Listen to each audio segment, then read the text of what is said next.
made into a Star Wars action figure.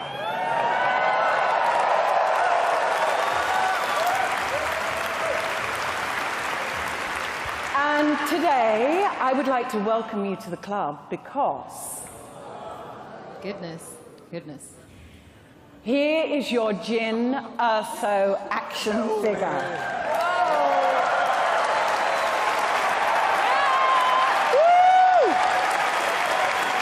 Oh my goodness. Thank you very, very much. I feel very privileged to have joined the Star Wars doll universe.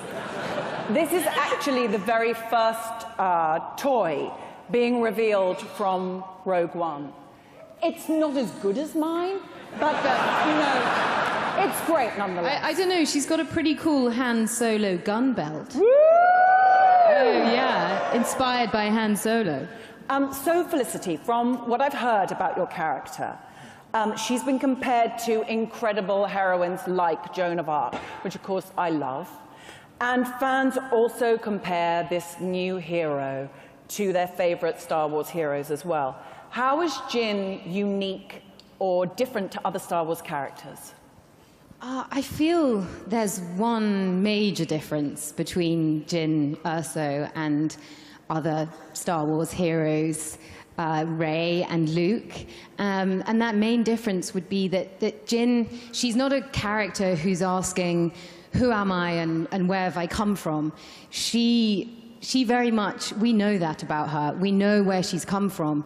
And that fact is what propels the story and is the beginning of Jyn's journey to find out what her reason is and her course. Mm-hmm. And she's had a very full life before we meet her, unlike other Star Wars heroes. Obviously, absolutely. No hero can go it alone. Diego, can you please tell us a little bit about Cassian? Definitely. Hi, everyone. I just want to say I've been waiting for this night for quite a long time.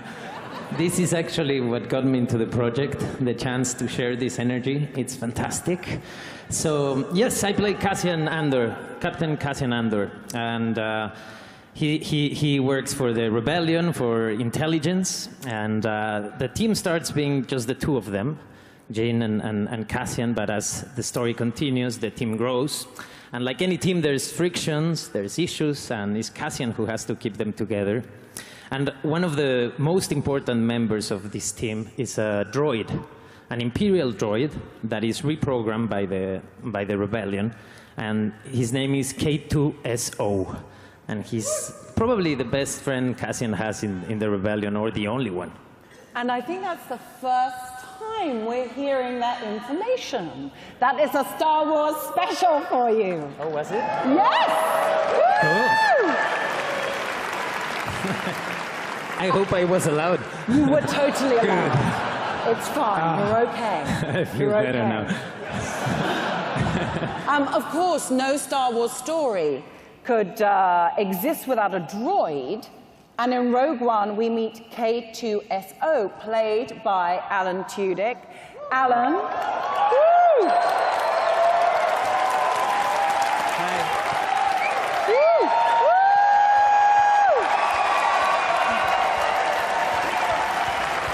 Alan, you are a man of many talents. You're an actor, you're a voiceover artist, and you've actually played a robot before as well. Can you tell us a little bit about what it's like being a droid in a Star Wars film? It's pretty, there we go. Is it yours that's doing it? Yeah. Mm-hmm.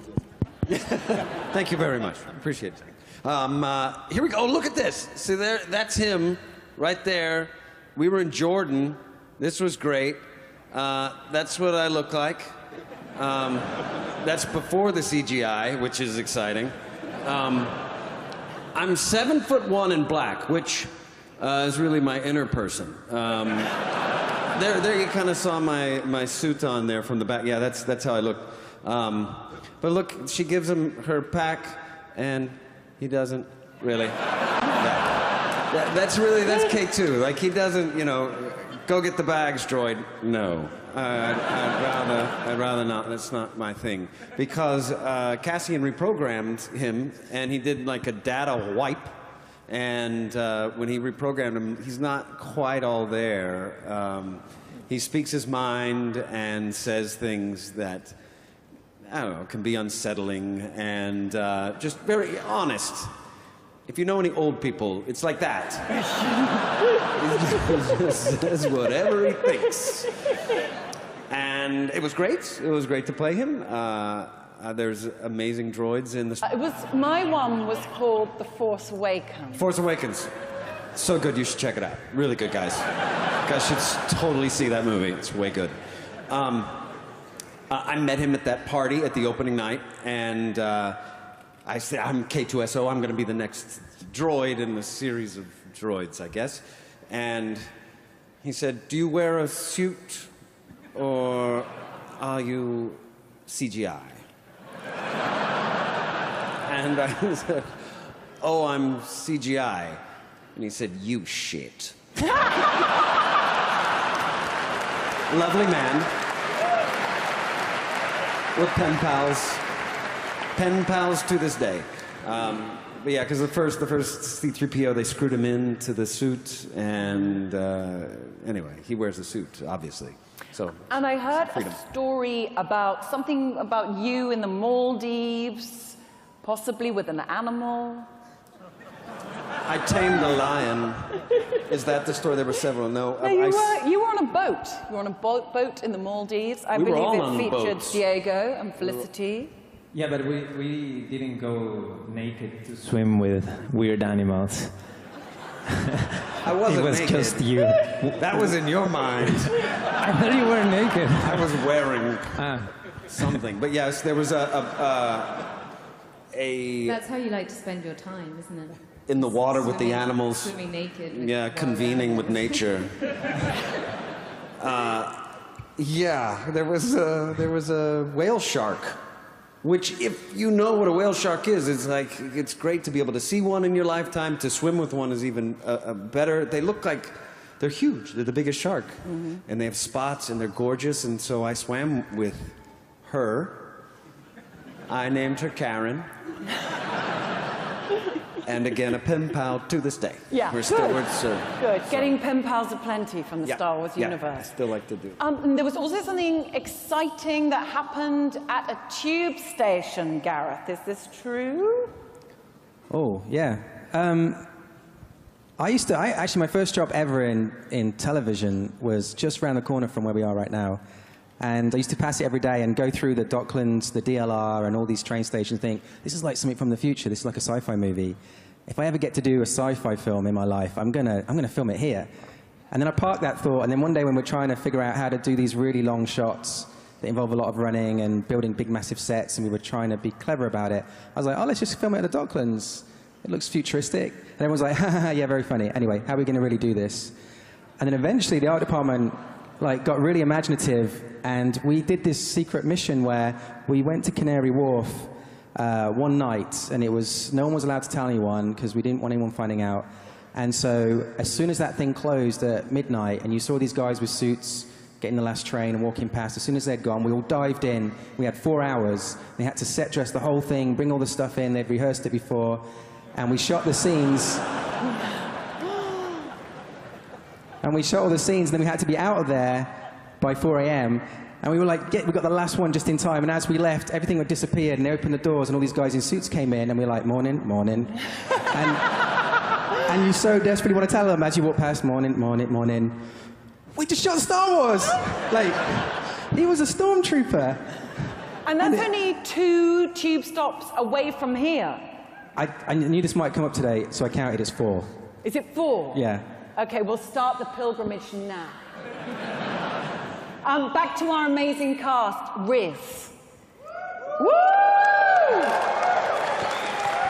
Your acting career has included roles in acclaimed indie films like Four Lions, woo! The Reluctant Fundamentalist, Nightcrawler, and the new HBO show, The Night Of. What attracted you to this film? Why a Star Wars movie? I thought just to kind of change it up, it'd be good to do a film that other people have seen apart from just that one guy that was shouting. Thank you for your custom. I mean, who doesn't want to do these films? I mean, they attract the best talent across the board, and also Alan. It's just an amazing world to be a part of, you know? So yeah, no, just really wanted to be a part of it. And obviously I've seen kind of Gareth's work and just found it super exciting, so. And we know also that we have a reprogrammed Imperial droid. Riz, I have noticed in photos of your character, Bodhi, he's wearing an Imperial patch. So what's going on there? Yeah, well, I can talk about this, can't I? A little bit? Yeah. A little bit? Yeah. You know, Bodhi is a pilot, and he works for the Empire, you know, to earn a living. And, like, you know, people work at big organizations, they don't agree with everything they do.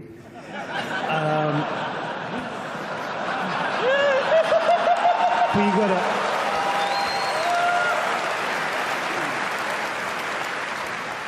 He's maybe... You don't have to get judgy. Maybe questioning. Yeah, exactly. He's kind of questioning things, and the planet that he is, the city that he is from, is actually an occupied planet, and it's the actions of the Empire and the stuff that he's forced to be involved with over there that kind of makes him question his career counselor. And Bodhi's home is also where we meet Donnie and Zhang's characters. Woo! Baze and Chirrut. Gareth, can you tell us about Jeddah? Yeah. Jeddah's, I guess the easiest way to explain it is obviously our film takes place in a time where there are allegedly no Jedi remaining, but people still believe in the Force, and they still have that spirituality. And essentially, Jeddah's like, I guess, like the Mecca of Star Wars, in that people go on pilgrimages, and the problem is right now is when the story begins is it's an occupied territory by the Empire, and we get sucked into a story that involves these wonderful people to the side here. And two of the most important characters we meet in Jeddah are Chirrut and Baze. They become crucial to the team and are played by Donnie Yen and Zhang Wen.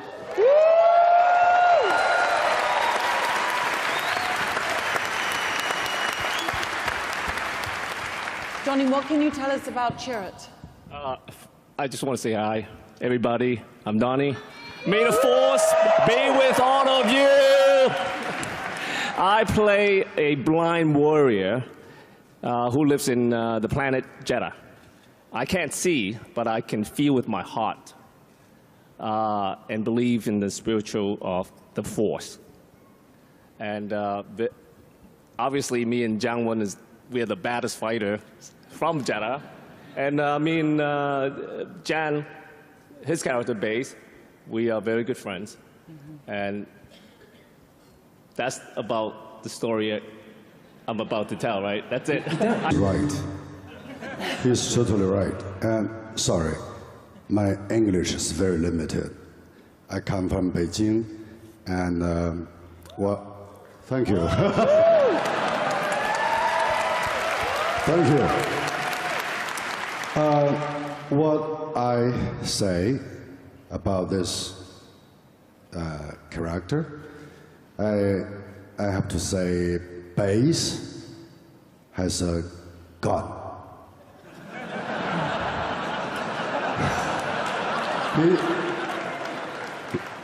Am I wrong? He has a gun. He has a huge gun. He has a weapon. The weapons are very huge. Is that right? Okay. I've heard it's right. Is it English, right? Okay. So he and me was a partner, and he of course, believe in Force, but my character don't believe Force at that time. But I pretend all of them, not them, just them. to do very, very big mission. I cannot say that. And when this guy dead, I do something better. Maybe I believe by my action. He's thinker, I'm doer. So I think you've got to leave it there. Anyway, I think you've got to leave it there. anyway, I have a gun. Yeah. I have a gun. A weapon. Big gun. It's a A great huge gun. Huge, Thank you. huge gun. God is space.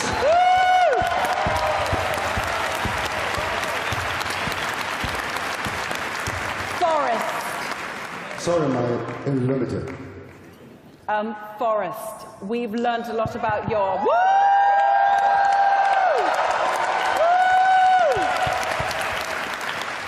Woo! We've learned a lot about your character's deeper connection in the Star Wars galaxy.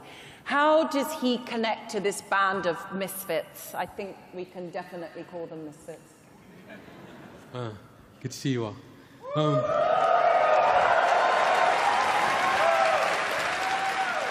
Saw Gerrera is a rebel fighter. He's been fighting for years against the Imperial occupation. He's a guerrilla fighter. He has been controlling a group of rebels that are out to the extreme. We're talking about that there's a series of different rebel groups that coming together as an alliance, and all of these people are different parts of that. I'm leading my group, which by any means necessary, he'll do what he needs to do in order to save the world.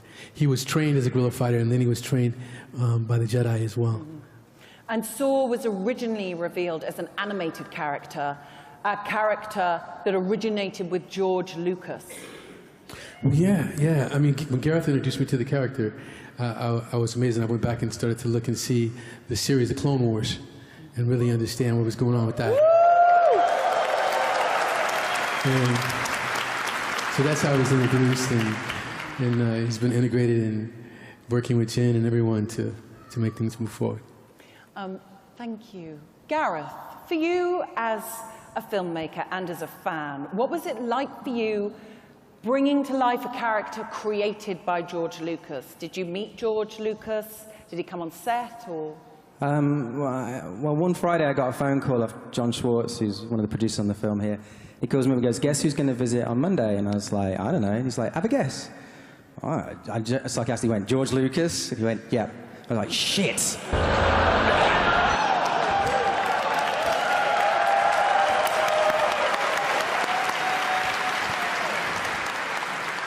And so I spent the whole weekend just crapping myself about this. And was very surprised because he is the nicest guy. He's got an amazing sense of humor. And we were showing him around all the stuff, and it's the honest, I challenge anyone to have a more surreal experience than showing a Star Wars film to George Lucas for the first time. It is right up there. And he'd start criticizing stuff, and you'd get really nervous, and oh God, oh God, oh God. And then he'd make a joke at the end, you realize he's being sarcastic. And there'd be this massive relief, but we were all having heart attacks. We were like, he's got this really like dry sense of humor, which is, I normally love, but I was like riding this roller coaster. Yeah. And I just want to say, I want to take a moment to say, like, none of this would be happening if it wasn't for George Lucas. The guy's a genius.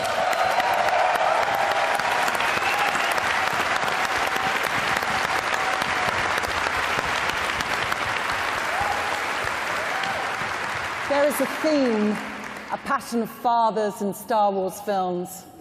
Fathers' identities and their relationships with their children. Mads, we now have confirmation. Woo!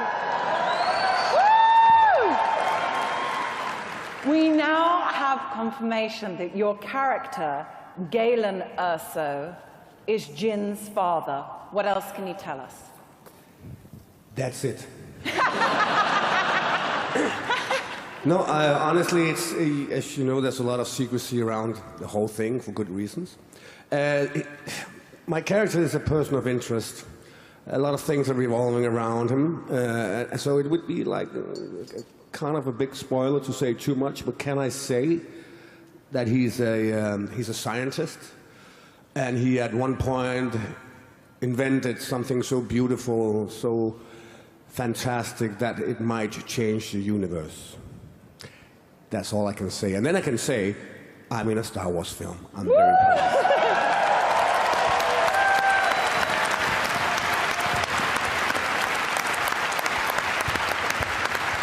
Okay, Star Wars fans, I'm bringing him back to the stage. Please welcome Mr. Ben Mendelsohn.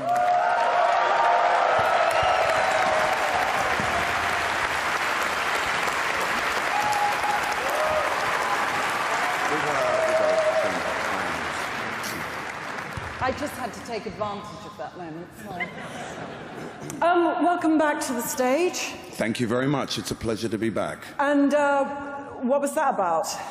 Well, I would love to answer your questions, but I have been in communication with the Emperor, and the sizzle that we started to see earlier is now back on board. So you can have me soliloquy, or we can have the sizzle. The sizzle. Excellent call. Yeah? They're going to, yes. Who wants sizzle?